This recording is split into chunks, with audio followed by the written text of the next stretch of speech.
Akizungumza huko Malava wakati wa mkutano wa ushirikiano wa umma, Gavana Barasa alizitaka pande zote zinazohusika katika uchaguzi kujiepusha na aina yoyote ya vurugu au vitisho, akisisitiza umuhimu wa kudumisha amani kabla na hata baada ya kura.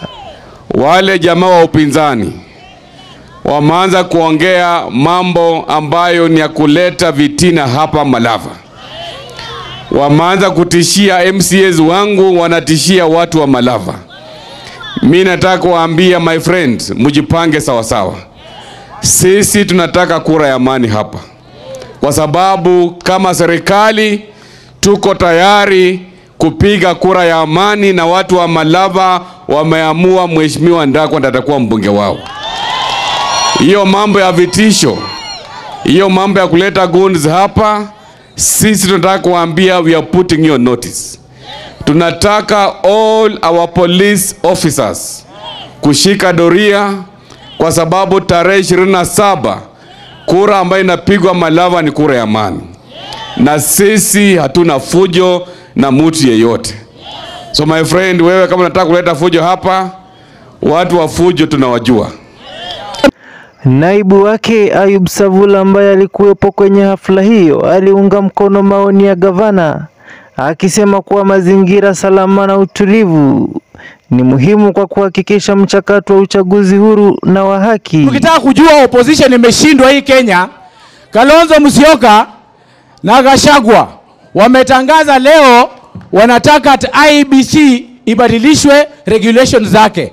At 3 months before election, voter registration, voter inspection, na waambia hiyo ni dalili ya kuanguka kura. Sasa upinzani haiko Kenya.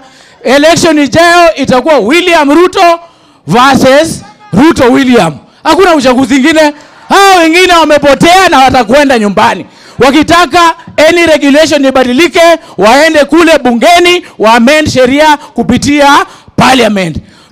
Msaidizi wa Rais Faruk Kibet na mgombea wa ubunge katika chama cha UDA David Ndakwa pia waliwaomba wakazi kujitokeza kwa idadi kubwa na kuhakikisha kuwa wanapiga kura ya maendeleo. Wao wako kwa serikali na mtu mwingine anaambia watu ya Malava waende upinzani. Si mnasema riswa?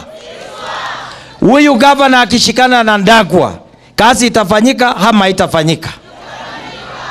Na mimi nauliza gavana, huyu contractor ambaye yuko hapa, hii barabara ya town ya Malava hii, aweke lami hii Malava iwe town sawa sawa. Na watu ya Malava wanataka kazi. Ni hivyo si hivyo? Kiongozi anachakuliwa aletee watu maendeleo. Wale viongozi wa vitina ati leo wanafanya kazi na mwanashare. Si mnajua yule mtu ya shares? Aliandika shares, mimi nikachunguza akiwa naibu wa rais, kukukuwa na share hata moja ya watu ya Malava. Mimi mwenye nimesimama nimekuwa MCA. Ninajua kazi ya MCA anafanya. Saa hii naomba kazi ya promotion kuwa mbunge. Malava inataka experience, haitaki experiment. Mimi nimewahi fanya kazi. Kazi yenye nauliza najua. Huwezi jua najua hii kazi mpaka unipatie kazi ndio ujue naweza fanya kazi. Kazi yote inafanywa na mbunge, mimi najua. Kazi inafanywa na MCA mpaka yake, mimi najua. Mambo ya stima itakuja, mambo ya barabara itakuja, mambo ya masomo itakuja, mambo ya maji itakuja, mambo ya security itakuja, lakini lafaa tuweke priorities.